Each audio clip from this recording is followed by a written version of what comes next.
தவமுனிவரே, தாங்கள் என்னிடம் இவ்வாறு வினவி நிற்பது அழகன்று.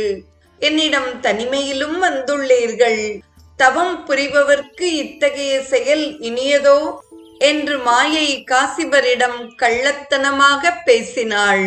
கள்ளத்தனமாக கூறும் இவ்வார்த்தைகளை கச்சியப்பர் வனிதை கூறுவள், மாதவ, நீ இது வினவி நிற்றல் விழுமிதன்று. என்னிடை தனியனாகியும் சார்ந்தனை நோற்பவர்க்கு இனியவே கொல், இணையதோர் நீர்மையே என்று இக்காட்சியை அழகுறச் செய்திருக்கிறார்.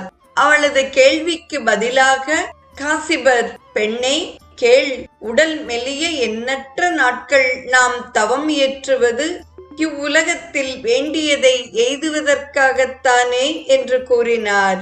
அவர் கூறும் இச்சொற்களை கச்சியப்பர், மங்கை கேட்டி வரம்பரு பற்பகல் அங்கம் வெம்ப அகமெலிவு உற்றிட சங்கை இன்றி தவம் பல செய்திடல் இங்கு வேண்டிய எய்தற்கென்றோ என்று கூறுவதாக அமைத்துள்ளார்.